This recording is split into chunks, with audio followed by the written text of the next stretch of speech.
I originally wanted this to be a New Vegas video, but I couldn't make one due to technical difficulties. I'll have one out soon, but for now, here's this instead. One of the most notable things of the Fallout games is how free they are. You could go anywhere you want, you could steal anything you want, and you could kill anyone you want. But what happens when you take that last option to the extreme?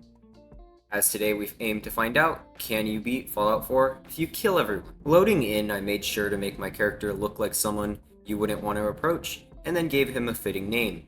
As for my specials, I made sure to focus on endurance, as well as luck, perception, and agility. As usual, I neglected charisma, strength, and intelligence, seeing as they won't be very useful this run. Before exiting the vault, I made sure to kill all the roaches that were left, and then exited to prepare for the mess that's going to be this run. After making my way to Sanctuary, I made sure to scrap everything inside so I could level myself up as much as possible. I made sure to take a couple of useful perks, including Idiot Savant, Scrounger, Rifleman, and Gunslinger. Now most of you are probably asking the same question: how am I going to deal with unkillable NPCs? Well, today I have a fairly simple answer. I'm not. Most people would tackle this problem simply by downloading a mod, but I don't really want to do that because I feel like it takes away from the challenge. Seeing as there's no in-game way of killing them, I'm forced to simply not kill them. Like every other player in Fallout 4, I made sure to head to Concord after cleaning out Sanctuary. My plan for the Minutemen is simple. First, I started out by killing every raider in the museum as well as outside, and that goes relatively well seeing as I'm not restricted in any way, shape, or form this run. I did manage to pick up a pipe gun pretty early on, which I ended up turning into the greatest gun ever by simply over-modding it. The reason this gun is so good is that all the raiders in the area drop .38 rounds, meaning that I'm able to constantly restock my ammo. I made sure to pick up a double-barrel shotgun while I was there, seeing as it's my favorite gun. If you're wondering why it's my favorite,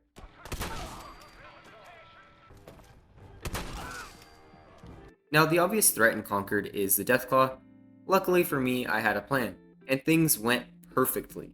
I started by killing as many raiders as possible before spawning the giant death lizard in. I then used the remaining raiders to beat the Deathclaw away from me, and ran as fast as possible out. I can't kill the Minutemen, but that doesn't mean I'm not going to leave them trapped in there forever. If they want to be immortal, they have to stay there. I figured now was as good a time as any to start heading to Diamond City, and on the way there I happened to pass by Grey Garden. The robots there are pretty tough and I'm a low level, so they put up quite a fight. The good news is I had a tire iron on hand, which is a decent melee weapon, especially for early game, so I just had to move them all into a little huddle and start beating them down with it. This eventually worked and all the robots were dead, and I could leave the settlement with considerably more kills. I also passed by Vault 81, which I marked on the map, and also killed Cricket there, because she would just happen to be there. A fair bit of walking later and I was already at the City of Diamond. While I was there, I decided to do a few side quests, starting with giving Sheffield his Nuka-Cola. After that, I talked to Ellie for some free XP, and then talked to Abbott so I could go to Hardware Town. The raiders at Hardware Town may have the element of surprise, but I have the element of a double-barrel shotgun. Using the power of lead, I turned them into human piles of gore, and then fished the paint I needed from the bodies. I then returned to Abbott and claimed my free XP and caps. I ended up trying to tackle Vault 114 already, but put simply, it went horribly. The triggermen there may be as squishy as a tomato, but their superior firepower was still enough to melt through me. This was actually surprising to me considering I was wearing a full set of metal armor, which is supposed to have enhanced ballistic protection. Nevertheless, there is no way I'm beating the triggermen there, so I'm going to have to leave and level up a few more times. Unfortunately, it's my duty to inform you guys that I'm going to be working with the railroad for a little bit during this run. Please don't click off the video, I promise they will be gone in a little bit. Starting off, I did Tradecraft, which is one of the 2 mandatory quests you have to do for them, and it's as simple as heading to the location of their old base and killing a bunch of synths there. It's pretty easy considering I managed to pick up a laser pistol a little while back off of one of the many corpses I made, and so it did a fair amount of damage to the synths without losing me any ammo. After that, I made sure to loot the vault and pick up the Deliverer from Deacon. This way I got a nice pistol. If you're wondering, I did remove the suppressor on it because, like I said, I wanted this to be a New Vegas video, and if Sony's not going to let me have a New Vegas video, then I'm going to make a New Vegas video. For some reason, I decided now would be a good time to get fusion cores for Vault 81, and so I headed to the Federal Ration stockpile. Here you could get 3 to 4 fusion cores, so I figured this would be the best place. I made sure to wipe out every raider in sight, went inside, grabbed my fusion cores, and killed the named raider.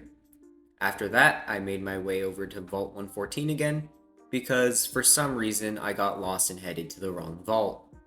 The once formidable Triggermen are now little more than common raiders to me, so I was able to blitz my way through the entire vault. In my last video I mentioned how I felt bad for Dino, seeing as he never gets to pull his gun out on me. Well, I don't anymore, considering I snuck up right next to him and shot him point blank with a shotgun. He never saw me even though I was standing right next to him, so that removed any and all sympathy I had for him. The fight with Skinny wasn't a challenge because if you just move yourself firmly in front of him and take down his two guards, he could do little to stop you. I then killed Skinny, ate his body, and then left. After wiping Skinny off my shoes and having the briefest of chats with Nick, I decided to head to Covenant to deal with the people there. I took this safe test just in case, because I'm not sure if you could pull a key off Swanson's body, and I aced it as usual. Swanson then made the biggest mistake of his life and opened the town up to the person who clearly had a couple of screws loose. I then blasted him with my shotgun and began unloading my guns into the townspeople. I have mentioned many times that the people at Covenant seem especially weak, and this time it was no different. None of them survived more than 1 to 2 shots with the pistol, and all of them went down to a single shot with the shotgun.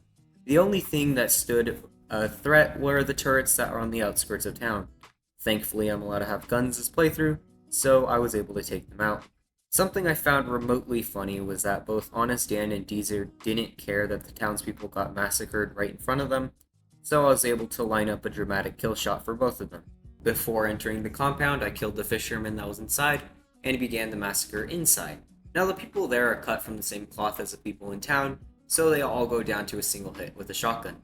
I say all of them, but a single one of them managed to survive a direct hit to the head with the shotgun.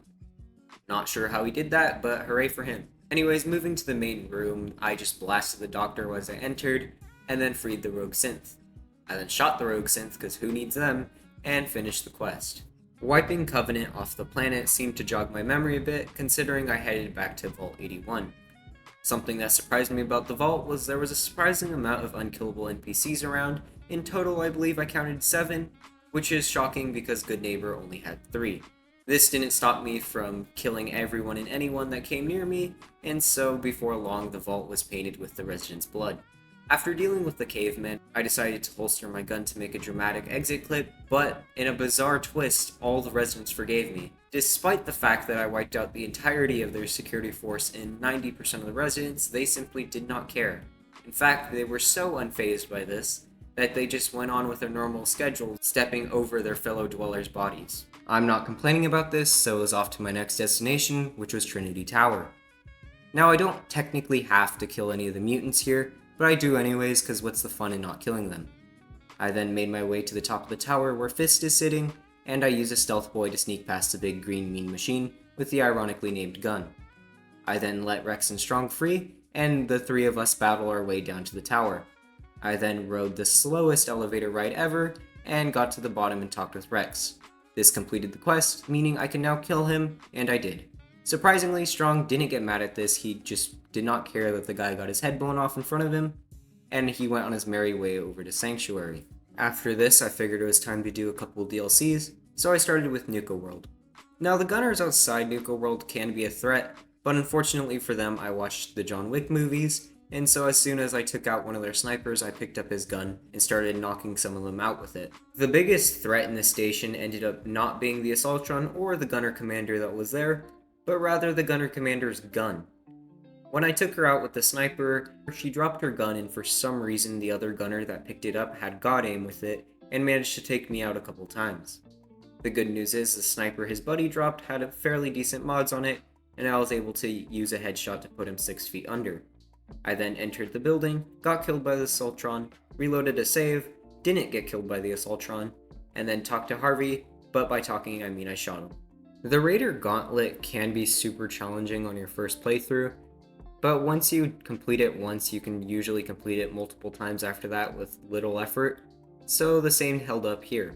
So armed with prior knowledge of the Gauntlet and a little bit of skill, I managed to make my way through without getting killed, and I ended up trying to kill the raiders that attack you during the Gauntlet, Sadly, they will leave if you damage them too much, and I had nothing that could kill them in a single shot, so I'm just gonna have to settle for killing them later when I massacre Nuka-World. Now, dealing with Coulter can be a problem, especially at low levels, because his power armor can shock you if you get too close, and seeing as I was pretty low level, it was able to kill me fairly quick. I thought the play was going to be to use my shotgun to take him out as fast as possible, using headshots, but sadly, his power armor seemed to block headshots especially well, so what ended up being the strat was using the deliverer to unload as many shots into his torso as I could. This eventually took him down, and I found out that I was too weak to do anything in Nuka-World. I tried multiple of the kingdoms, but I ended up just getting destroyed in every single one of them, and I certainly wasn't able to take out the raiders there, so it was time for a change in plans. I'm not really sure where my mind was at this point, but the next place I went to was Vault 81. I'm not sure why I just did. Inside the vault there was of course a bug, and that meant that everybody that I had killed previously had just teleported to the positions that they needed to be. They weren't alive, they were still dead, but they were somehow back in the places they should be. Furthermore, someone that was needed for the quest was dead, and there was nothing I could do to revive them. I tried everything in my power, including reloading saves, killing more people, and reloading more saves, but nothing worked. And at the end of the day, I ate that person, left the vault, and killed someone else at the entrance. By now you probably realize that I'm moving around like a bouncy ball of death, leaving nothing but destruction in my wake. My next unfortunate victims were any and all humans in the Automatron DLC. To be honest, this is my first time playing through the DLC, and the first part of the quest is just to kill a couple robots to save the add-on's companion. The robots are a threat in their own right, seeing as some of them can shoot fusion cores. The cores acted as they do with the nuclear physicist perk, meaning the blast is devastating. Thankfully, if I managed to kill the robots before they laid their death presence at my feet, I could pick up the cores off their body, and this came in handy later on in the video. After freeing Ada, I headed to the location of the first robot brain. The first part of the DLC is pretty much an overglorified fetch quest, so I'll speed through this section. I went to a building, killed a robot, went to another building, killed another robot, and then talked to a different robot. The only notable kills were the named Rust Devil and the named Robobrain. After that, all that was left was the Mechanist Slayer, and something I noticed about the DLC is that the basic enemies could output an absurd amount of damage in a small gap of time. So getting through the tight corridors of the factory was a challenge. To make matters worse, my primary source of healing by now is the Cannibal perk, so the robot's metal plates didn't exactly make a great meal. This meant I was severely lacking in the heals department during the entire quest. Now I could have used some strategy when making my way through the lair, but I used the power of brute force, and eventually I had an attempt where I managed to make it through mostly unscathed. The only bright spot in the area was a room filled with dead ghouls, whose squishy innards made a much better meal than the robots outside. Now the real reason I'm here is that I want to kill the Mechanist at the end of the DLC. However, I did not sign up for the sheer amount of robots that attack you in the room with the Mechanist. I died, a lot, but eventually I was able to come out on top. After this, I set my sights on the Mechanist. To be fair to the world's most dedicated cosplayer, they did do better than any other human boss in this video, considering they were able to kill me once. Unfortunately for them, I was already tired of this DLC, so after that death, I just used my 4 points in charisma to talk the Mechanist down. I then used my shotgun to kill them, and let Codsworth have his fun with the enemy robot. Back in the vanilla game, I returned to Diamond City to start hunting Kellogg. Kellogg's secret pantry ended up being one of the best things to happen to me in this run, considering there's enough food in there to restock all of my medical supplies. So even though the synths at Fort Hagen were not edible, I still had enough meds to get me by. Getting to the fort was easier than usual, seeing as one of the locations you had to travel for Automatron was actually Fort Hagen, so I didn't even have to walk very far. I then entered the fort, somehow managed to glitch out Dogmeat, and made my way to Kellogg. The synths inside could have been a threat, but I picked up the Mechanist's legendary laser pistol, so I was able to output a fair amount of damage without losing any ammo. Now we could sit here and pretend I had an honorable duel with Kellogg, but let's face it, the man tried to talk to the guy who was clearly completely insane. The blast from my now fully upgraded shotgun was more than enough to put the mercenary down, and I picked up what I needed from his brain matter that was now scattered across the floor. I then took said brain matter to the good doctor over in Good Neighbor, and began the Memory Den quest. As with all Fallout 4 runs, the Memory Den is the Memory Den, so I was in and out as fast as I could. While I was in Good Neighbor, I decided I'd do a couple quests that are in town, and I started with the Silver Shroud. Now the Silver Shroud quest is as easy as putting on a costume, saying you're a superhero, and then killing a bunch of people that the man on the radio tells you to. I did this for a little bit, and eventually the man on the radio got kidnapped, and I had to go rescue him from some raiders in a hospital. I then did something that reminded me I had emotions, and then turned my gun on the now terrified raiders. Leaving the hospital, I had considerably more raider blood on my hands, and it was off to do another quest. The only other notable quest in Good Neighbor was the Big Dig, so it was off to start the shadiest job on Earth. While I was in the tunnels, I made sure to kill the other workers before they ran away, seeing as it was the only time I'd be able to kill them. I then participated in the most pathetic prison escape ever, and began the main part of the quest. If you've done this little side mission, you would know that 80% of it is inside some tunnels under Good Neighbor. The only thing I had to contend with is Mirelurks and feral ghouls, who are very weak against bullets. On top of this, both made rather tasty meals, so I ended up breezing through this quest. When it came down to the final decision, I sided with Bobby, because I wanted Fahrenheit out of the picture when I destroyed Good Neighbor. I then turned on Bobby once I completed the quest. The other guy, who most definitely had a name that I totally remembered, was actually unkillable.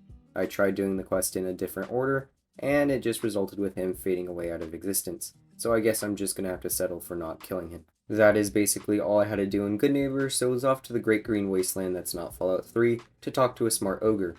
On my way there, I paid the Children of Adam a visit, and since I had my hazmat suit on, there was nothing they could do to stop me. I then talked to the big friendly giant, and I got ready to do more side quests. In case it wasn't obvious already, I'm doing the main story as slowly possible. So the next stop on the pain train was a Cabot questline.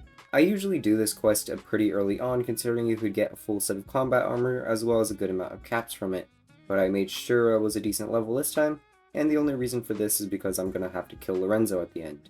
And if you remember from my Ripper video, he is a literal walking tank. I do the first quest as normal, the only difference being that I killed the latest day saints instead of talking to them like usual. It was then back to the house, only to be told to go back to the asylum. The raiders here can be tough, especially at earlier levels, but I'm about level 25 by now, meaning that they don't stand a chance. To make matters worse for them, I was determined not to leave the area unless every last one of them was dead. They are, after all, only raiders, so what could they do to stop me? Nothing. They could do nothing. Inside the basement, I pulled the old switcheroo on Jack, freed his clearly sane and normal father, and then returned to the Cabot House to start the killing. The Cabots could do little to stop me from tearing through them with my variety of weapons, and seeing as I had a magic maniac as backup, they were doomed as soon as I walked inside. Now that the Cabots were dead, there was an obvious problem. Lorenzo could resist anything I threw at him, so I decided to start by breaking his legs. I actually got a kneecapper's rad rifle a little while ago, so that made breaking his legs very easy. This is when I made what had to be the luckiest decision ever. Earlier I took out Pikmin in his art gallery to get his knife as a melee weapon. This led me to the decision to kill Lorenzo with the knife. Pikmin's knife has a wounding effect on it, meaning that it does an absurd amount of bleed damage. Something that became very clear during the fight was that, like most enemies, Lorenzo had no resistance against bleed. This meant that he died about as fast as a normal raider who was stabbed with a knife, so that made my job a lot easier. Exiting the Cabot House, I realized that I forgot to do Blasting After Dark, so it's time to start that. The quest is very simple, so I got through it with minimal effort. I did make sure to take out Old Man Stockton as soon as he finishes his job, because nobody cares if the old man gets shot right in front of them. Sadly, both the synth and the railroad agent are quest essential, so I couldn't kill them. They do eventually die in the story, so I'll just have to settle for that. Finishing Boston After Dark pushed me up to level 30, meaning that it was time to get a suit of power armor. If you're wondering why I waited till now, it's because I could finally find XO1 armor. Just east of Good Neighbor, there's an unnamed building with a sign in front that says 35 Court, and at the top of the building there's power armor. More specifically, there's a chance to find XO1 power armor. So I started climbing the tower. The only thing worth fighting in the building was a sentry bot as well as an assaultron, which you have to fight in order to get the armor. But I have a good amount of both Psycho and Jet, so using that coupled with the Deliverer made short work of both of them. I then claimed my prize and fast traveled back to Sanctuary to start botting it. I figured the best place to test my new set of Iron Skin was going to be the gangs at Nuka-World. It goes well enough. I decided to start with the operators because I figured they had the best armor, and in case my armor broke, I could replace it with theirs. Looking back, this was not the play. I should have actually started with the Pact, seeing as their automatic weapons were the strongest by far. I of course died a couple of times due to the fact that my armor kept breaking halfway through, and I had nothing to replace it. I was, however, able to destroy everyone inside, but I had to head back to Sanctuary to make repairs. This is where I made another random decision that ended up saving me later. I ended up deciding to take the legendary minigun that I got from Fahrenheit and turn it into a minigun shredder. I've heard the shredder and power armor combo could be quite powerful, so I decided to test it out on the pack.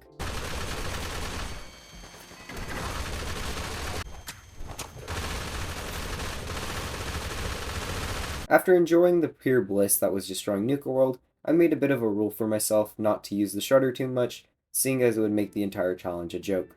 After that, I went to Nuka-Town, USA, talked to the traders there, and then took them out for good measure. My next step was to start hunting the occasional person that was around the theme parks, and I started first with the Galaxy Zone. As far as I know, there aren't actually any living people there, but I wanted to get the legendary XO1 power armor. I tried getting it by using power armor phasing, but in short, I was an idiot and didn't do my research, so I couldn't get it anyways. Giving up on that, I decided to go vent my frustrations over in the Safari Zone, and I'd say out of everyone in this run, Jungle Boy had the worst death. I ended up planting the minigun shredder right in front of him, and then just turning it on only to see bits of him flying everywhere. I then headed to Dry Rock Gulch to kill the cowboy protectrons that are there, not because it was part of this run, but simply because there's only one cowboy protectron allowed in Fallout, and it certainly isn't them. After returning to the Commonwealth, I headed over to Green Tech, seeing as it was the next part of the main quest. Now I could have just brought my minigun shredder to the building and gone completely nuts, but I decided to leave some challenge in the building, so instead I just went with my normal weapons. Before I went inside, I made sure to take out the alien in the nearby cave, so I wouldn't have to do that later. The gunners were a threat, but I am high enough level where they simply can't survive more than a few shots, so it was still very easy. The Courser could have been a challenge, but I bought a Gauss rifle a little while ago, so it only took 2 headshots to take it down. I then picked the chip up off its body, went to the railroad to get it decoded, and then ran over to Virgil to get the interceptor plans. Before heading to the Institute and beginning the massacre there, I decided I'd stop by Good Neighbor and kill everyone there first. I started by sending both McCready and Hancock away, so that I didn't have too many immortal people chasing me. I then launched a Fat Man at Cleo because I didn't want to deal with the Assaultron, and began to systematically take out everyone after her. Sadly, this plan was cut short because I was surprised that there were so many unkillable NPCs in Good Neighbor. There was about 6 that I counted, so I ended up having to rethink my strategy on how to kill them. For some like Dr. Amari, it was as simple as talking to them, and then I was able to kill them. Others were completely immortal and I couldn't do anything to stop them. By the end of the massacre, there were only 4 people left, so I say I did a pretty good job. After that little distraction, I built the relay for the railroad and went inside the Institute. Instead of opening fire on Father as soon as he opened the door, I showed a little bit of restraint and waited till he gave me a full access to the rest of the Institute. This was the biggest mistake he could have made, because all I had to do was turn around and shoot him on the head, and the massacre could begin. Before I went inside the Institute, I made sure to pick up the shredder and power armor again, so that no one could stand up to me. You can imagine that the scientists in their nice coats could do nothing to stop the big metal man with the homemade blender. Before long, the entirety of the Institute was somewhere in the blades of my shredder, and it was finally time to leave. Or so I thought. I noticed there was still a frightening amount of synths on my compass, so much so that the whole thing looked red. I thought this was just a glitch and I went into the elevator to leave, and as soon as I stepped out, I saw what had to be the game's way of telling me that my time was up. Sitting in front of the relay, there was an ungodly amount of Institute patrollers. Just for a bit of perspective, I ended up throwing 2 Merv grenades that I got from Nuka-World inside the mix, which leveled me up 7 times. On top of that, I found a second synth horde underneath the elevator. In all, I went from killing about 40 synths to 270. The sheer amount of them didn't stop me from blending my way through, and before long, every last one of them was somewhere on the ground. Unfortunately for me, the game had one last trick up its sleeve, and softlocked me. I couldn't power up the relay or even open the door. As a matter of fact, I checked every exit to the Institute, and I was completely locked in. There was nothing I could do to get out, and seeing as there was no one left to kill, I officially was out of things to do. Originally, I was going to end the video here, seeing as I was quite literally unable to do anything, but then I thought I might reload a save. This seemed like a good idea at the time, but the only save I had where the Institute wasn't hostile, meaning there was no synth horde, was right before I wiped out Nuka-World. This meant that I had to do the entire second half of the game on repeat, so I did just that. The first step was obviously Nuka-World, but since I knew the secret of success here, it was as simple as bringing a minigun shredder in. I ended up blending my way through. Next on the chopping block was Green Tech yet again, and the only difference being that this time I didn't find a Gauss rifle, so unfortunately I just had to settle for my shotgun. This ended up being a blessing in disguise because my shotgun could one-shot the Courser right now. I then got the chip decoded, once again, and built the relay again. Inside the Institute, I once again refrained from separating Father's head from his shoulders, and instead opted to join them. The first job they sent me to do was just to get the rogue synth from Libertalia, so it was a rather simple job. Something random I remembered while killing all the raiders here was that they actually had a pretty interesting backstory. If you read a terminal somewhere on the raft, you find out they're actually Minutemen. A mixture of starvation and hopelessness ended up driving them to become raiders, so I thought this was pretty cool. So in a way, this is me getting revenge on Preston for being immortal. I tried my best to kill the raider on top, but no matter what I did, the courser with me would always tell him to recall code before I could. Like so many others before him, I'm just gonna have to assume I killed him when I killed everyone else in his town. Not wanting to progress too far into the main story, I decided my next step would be Diamond City Blues. I have no idea why I didn't do this quest sooner, seeing as I get a ridiculous amount of chems in it. First off, I intimidated Cook by showing him what my shotgun barrel looked like, and then picked up the note off his body. I then killed the people at the drug deal in the most unnecessary way possible by using a plasma weapon I bought at the Institute. I then took a note off their bodies and went to the chem lab, where I killed all the workers there, this time not taking any notes off anybody's body. Something I did realize while here was that the chem lab was called Morosky's Chem Lab. I then remembered Morosky was a guy in Good Neighbor that I couldn't kill, so I returned there and used my shotgun to try and kill him.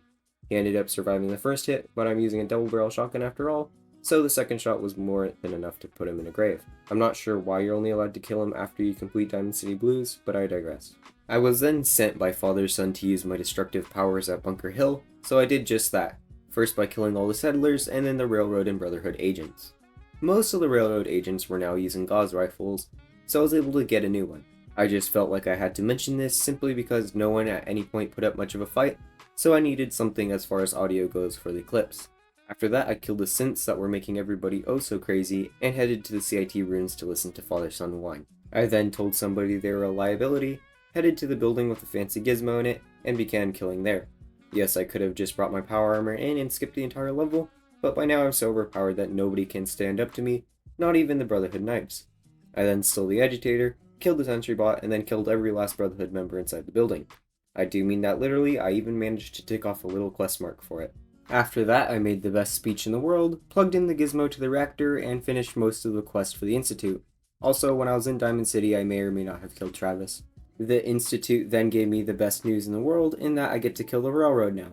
I could have just taken the very uncreative approach and just went nuts with my minigun shredder, or my shotgun, but I had a better idea. I ended up placing every mine in my inventory excluding one on the floor, and shot one. Considering there was a nuke mine in the middle, I was expecting a much bigger blast, but it still was enough to take care of most of the Railroad. The only survivors were Deacon, Carrington, Tom, and Glory, who only survived because they weren't deep in the blast. Both Deacon and Tom's legs were broken, so they were no trouble. Glory managed to straight up tank the blast, but a single shotgun shot changed that. And I'm not really sure how Dr. Carrington survived, seeing as I made sure to plant a mine directly under his feet. I've been playing Fallout long enough now not to question these kinds of things. Instead, I just shot him like everyone else and left the Railroad in ruins. Now I decided there was one last loose end to tie up, and that was Virgil. So I gave him his cure, waited 3 days, and then killed him as a human. There isn't any particular reason why I killed him as a human other than the fact I wanted to check him off as one of the everyone in this video, but I did anyways. With that, it's time for the Institute's final quest, which is Airship Down.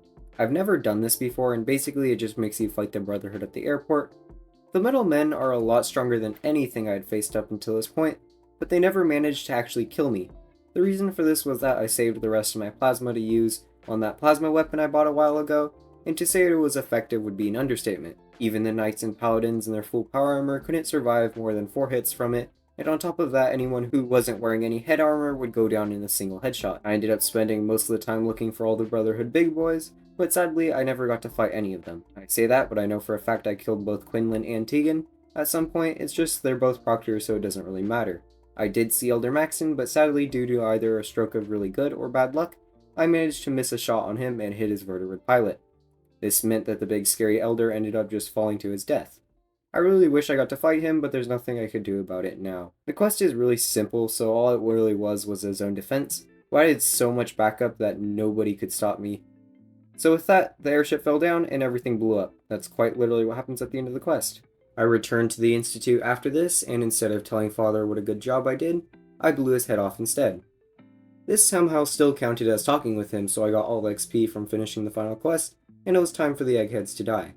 As I mentioned a while back, the Institute's clean clothes can't protect them from bullets, so I ended up just melting them like everyone else. For some reason, the biology room was sealed off, so they were the only ones who ended up surviving the slaughter. Unfortunately for them, the other departments didn't think this far ahead, and all got killed. I don't have much to say about this because I've already done it, and talked a bit about it, so it's time for the final massacre. I'm of course referring to Diamond City, so I was off to the Great Green Jewel to do the final bout of killing. I did pull out the shredder for this very special occasion, so the poor citizens were hard-pressed to do anything to stop me from unaliving them. There are only so many ways I can describe killing everyone in a video game, so as not to bore all of you, simply put, everyone died. The last people standing were the people in the dugout inn, so good for them. They were the last people that died in this playthrough. After that, I returned to Vault 111 for one last kill. I'm of course referring to myself, because in these types of videos it's become a sort of tradition. I threw one last mine down on my feet, shot it with my shotgun because I felt fitting, and survived. Of course I did. I invested every point into becoming a walking tank, why wouldn't I? I then found another mine in my inventory, threw it down, and used the other round in my shotgun, and ending it all, and proving, no, you cannot beat Fallout 4 if you kill everyone. It is physically impossible to kill everyone in Fallout 4, simply because certain people will respawn, and of course unkillable NPCs. Would I say that I completed this challenge? Yes I would. This was an extremely fun video, I enjoyed filming it, and I'd say I did a pretty good job on completing this challenge, especially on doing it unmodded. If I had anything to say about it, I would say this is the closest thing I've had to a regular playthrough in all my videos, just because I could really do anything I wanted. The only criteria was that I had to kill everyone, and, well, I have really nothing else to say because it was a fairly simple video idea. With that, I hope you guys all enjoyed. Please consider subscribing, and I'll catch you guys in the next one.